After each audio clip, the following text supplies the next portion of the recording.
이는 인간의 생각과 판단으로 인간의 좋은 쪽으로 행하지 않고 하나님께 기도로 물으면서 자연스럽게 주어지는 상황에 맞추어서 내 의지와 욕심에 따라 움직이는 것이 아니라 지금 이 상황에 가장 적절한 것을 생각나게 하시는 성령의 그 뜻을 따라서 내가 움직인다는 거예요. 그 말이 어려울 수도 있고 쉬울 수도 있습니다. 내가 뭔가를 결정을 할 때 내 욕심에 의해서 내가 뭔가 하나 더 유익을 얻기 위해서 결정하는 것인지, 아니면 내가 상대하고 있는 저 사람들에게 더 유익함이 있을 것 같아서, 더 도움이 될 것 같아서 내가 그렇게 판단했는지에 대해서는 더 기도하며 기다리고 자연스럽게 답을 얻기를 원했고, 그래서 그렇게 얻어진 그 답에 대해서 본인은 아니요가 아니라 네라고 순종하면서 갔다는 거예요.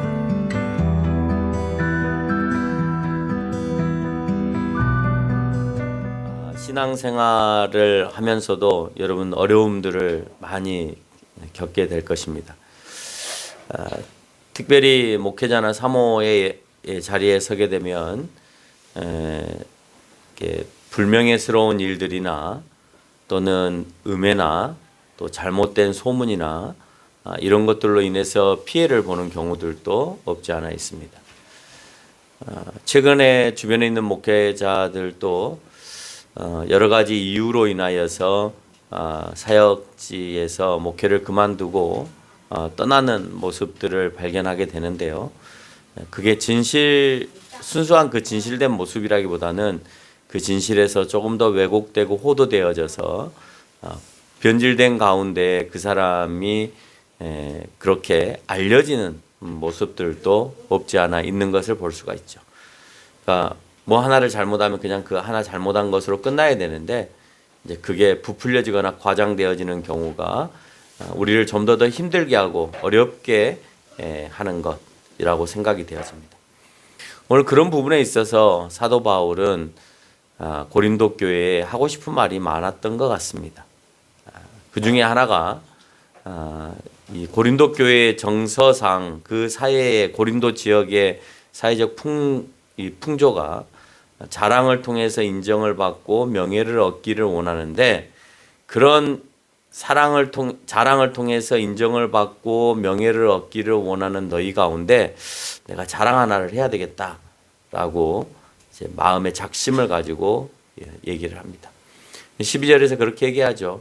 바울은 사도로서 고린도 교회에 너희에게 자랑을 한다. 왜 자랑하는 단어를 들고 거론하는가 하는 것도 굉장히 중요하죠.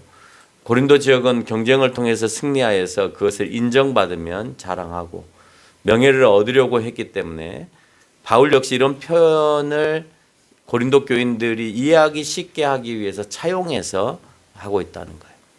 이런 마음은 지금의 현대 사회에도 지대한 영향을 미쳐서 그리스 지역, 특히 고린도 지역에서 있었던 경쟁을 통한 승리, 그것을 통하여서 인정과 자랑과 명예를 얻는 것, 이런 것들이 서양의 사고다라고 하는 그 근원이 바로 여기에 있습니다.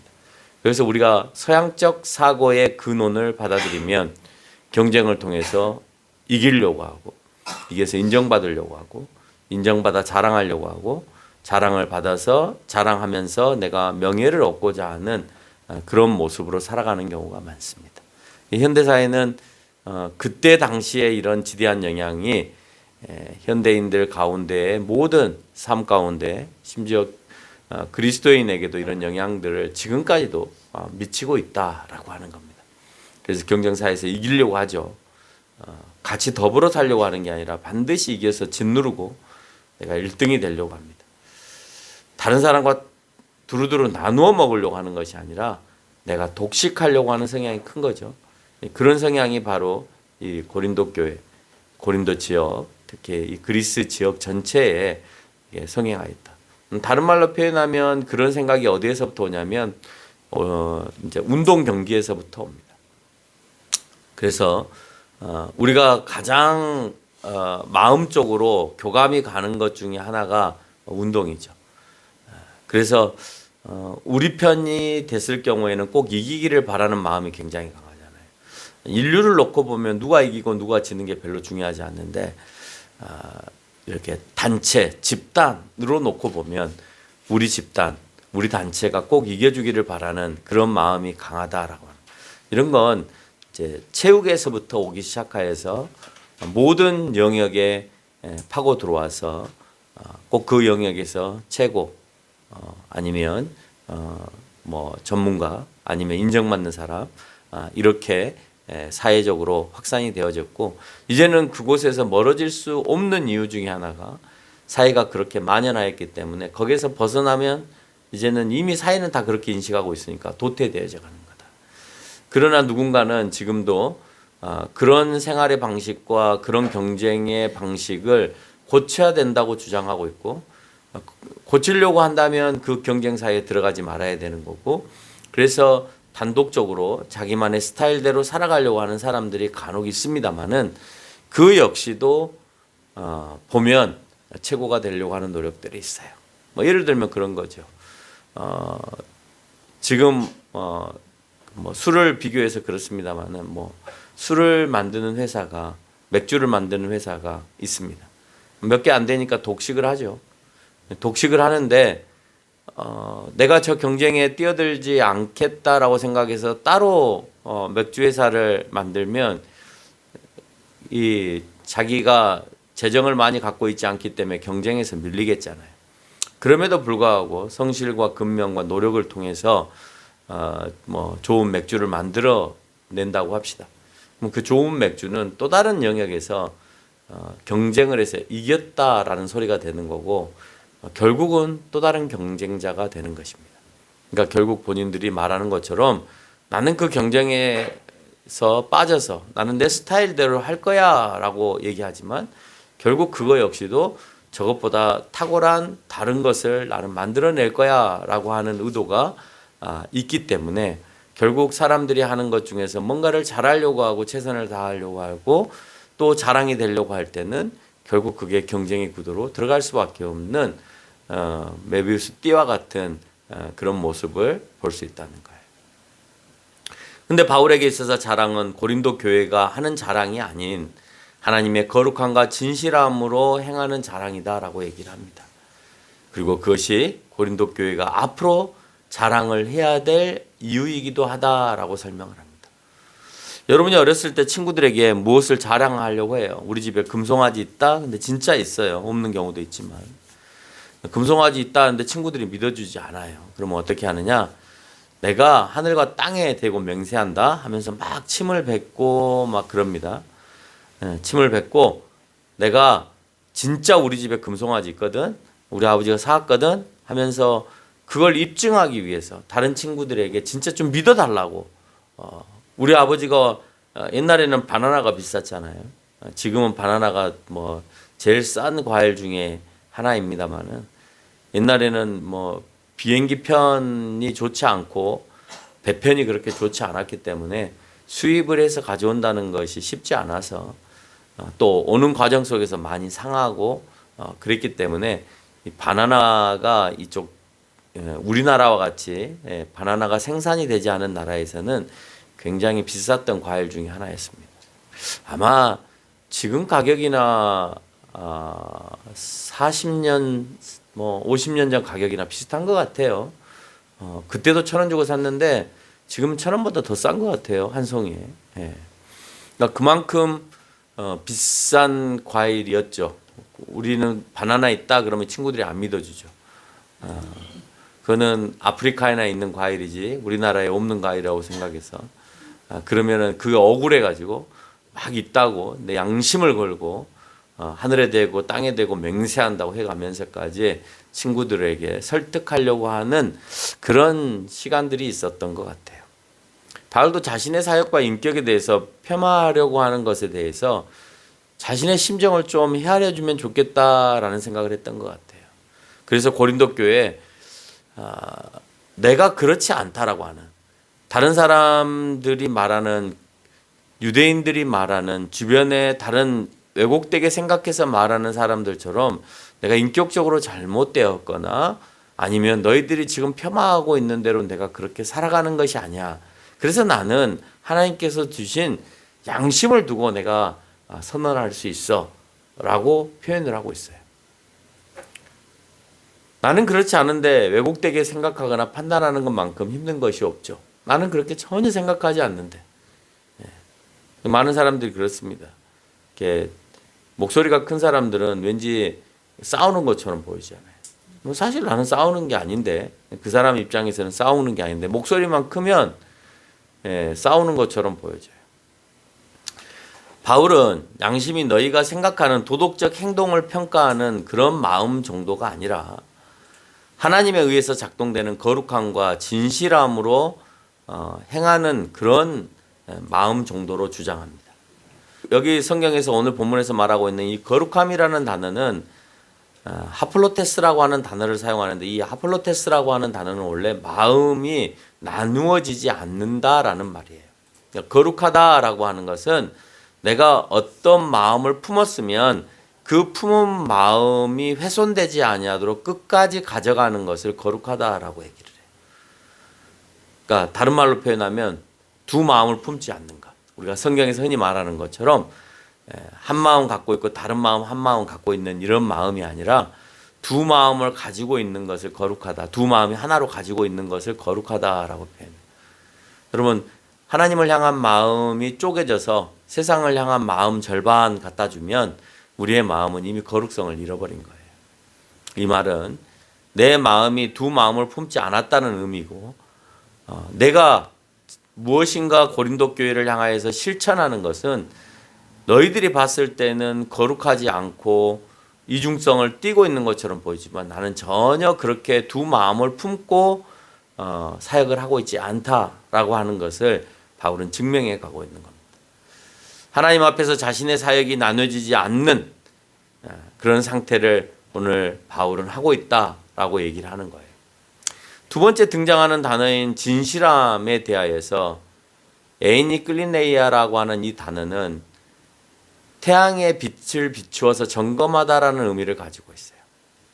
그러니까 네가 진실하냐? 그러면 저 태양에다가 네를 비추었을 때 우리가 흔히 이제 엑스레이 같은 거에 비춰보잖아요. MRI도 비춰보고.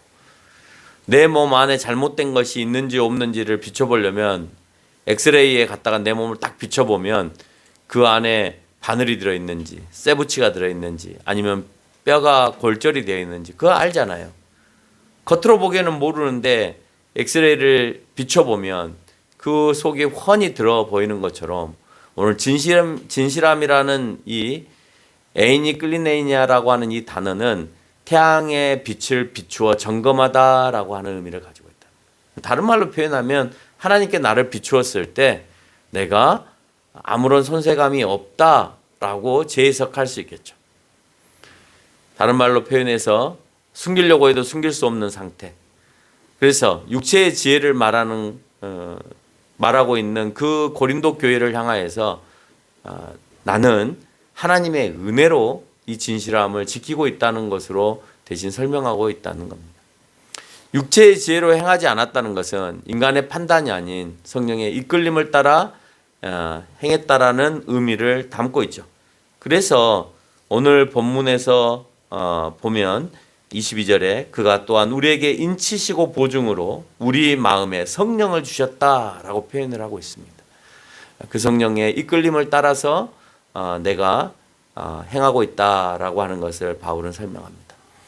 이는 인간의 생각과 판단으로 인간의 좋은 쪽으로 행하지 않고 하나님께 기도로 물으면서 자연스럽게 주어지는 상황에 맞추어서 내 의지와 욕심에 따라 움직이는 것이 아니라 지금 이 상황에 가장 적절한 것을 생각나게 하시는 성령의 그 뜻을 따라서 내가 움직인다는 거예요. 그 말이 어려울 수도 있고 쉬울 수도 있습니다. 내가 뭔가를 결정을 할 때 내 욕심에 의해서 내가 뭔가 하나 더 유익을 얻기 위해서 결정하는 것인지 아니면 내가 상대하고 있는 저 사람들에게 더 유익함이 있을 것 같아서 더 도움이 될 것 같아서 내가 그렇게 판단했는지에 대해서는 본인 스스로가 기도를 통해서 하나님께 여쭤보면 잘 알 수가 있는 것이죠. 바울은 내 눈에 보이는 답과 방법이 아닌 너희에게 유익한 방법을 택했다라고 설명합니다. 더 기도하며 기다리고 자연스럽게 답을 얻기를 원했고 그래서 그렇게 얻어진 그 답에 대해서 본인은 아니요가 아니라 네라고 순종하면서 갔다는 거예요. 처음은 매우 이성적이고 명쾌한 답을 얻는 것처럼 보이지만 사실상 이성은 인간이 좋은 쪽으로 선택할 가능성이 굉장히 높습니다. 이성적으로 생각해봐 라고 하는 것은 이렇게도 생각해보고 이렇게도 생각해서 무엇이 더 좋은지 그 합리성을 따라서 결정하는 거예요. 그러니까 인간의 안목에 좋은 쪽으로 결정하는 거죠. 이성을 따라 결정한다라는 말 안에는 하나님의 의지하고는 전혀 상관이 없습니다. 그렇지 않나요?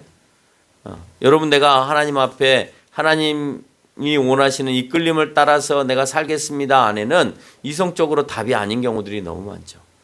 내가 살아가는 수준은 낮은데 때로는 내가 하나님께 드려야 되는 상황도 있고, 내가 지금 일을 해야 되는데도 불구하고 때로는 예배를 하나님이 원하셔서 내가 예배를 사모하는 마음으로 예배를 더 중요하게 생각해서 예배를 드리는 경우도 있잖아요. 이성적으로는 답이 안 나와요.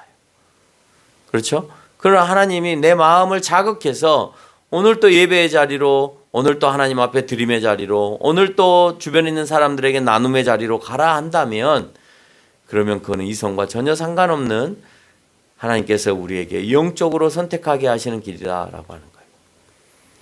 바울은 자신이 행한 행동은 유대파 거짓 교사들과 같이 본성적으로 하나님을 대적하는 상태로 고린도 교회에 대하지 않는 것이 바로 나의 자랑이다라고 표현하는 거예요. 자랑은 대적해서 이기는 것이 자랑이 아니다는 거예요. 너희들처럼 뭔가를 경쟁해서 이기는 것, 그래서 내가 1등 했다라고 하는 것, 최고라고 하는 것이 자랑인 것이 아니라 내가 거짓되지 않았다, 하나님을 대적하지 않았다라고 하는 것이 나는 너희에게 자랑이다.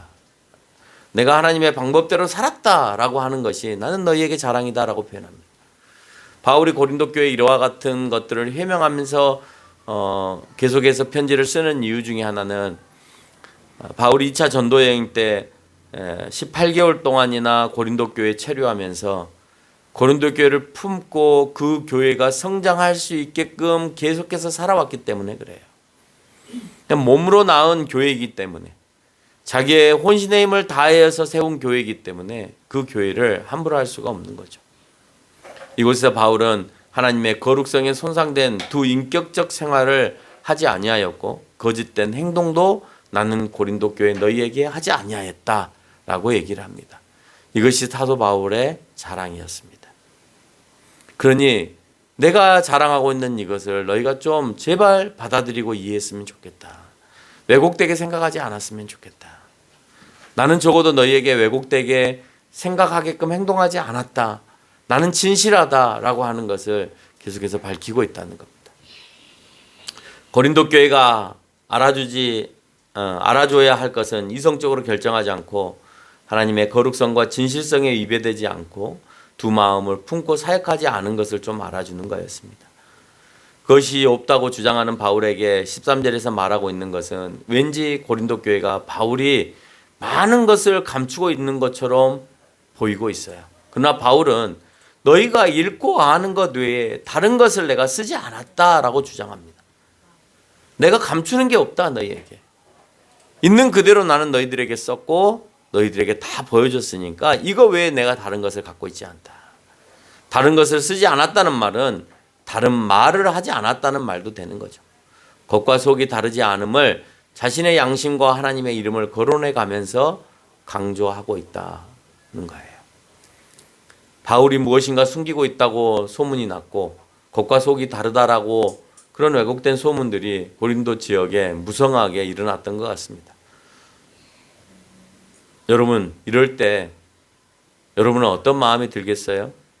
나는 하지 않았는데 사람들은 그렇게 왜곡되게 판단하고 나를 정죄하고 해석한다면 여러분의 마음도 굉장히 고통스럽겠죠. 하면서 당하는 것은 어쩔 수 없습니다만은 하지 않고 그렇게 당하는 것은 매우 고통스럽습니다. 그래서 바울은 나는 늘 한 마음을 가지고 살아가는데 상대는 나를 이중인격자 또는 겉과 속이 다른 사람 이렇게 표현하고 있다는 거예요.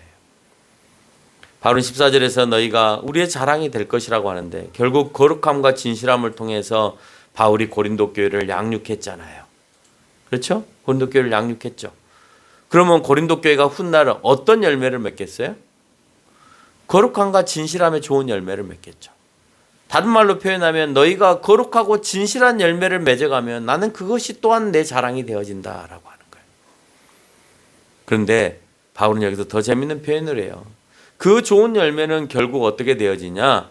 그 열매를 맺게 한 나와 또 나와 함께 사역했던 그 사도들 역시도 고린도 교회를 통해서 자랑거리가 되어지는 거죠. 야, 너희가 이렇게 거룩해질 수 있었어? 이렇게 진실한 교회였어? 너희 이 교회를 세운 사도가 누구야?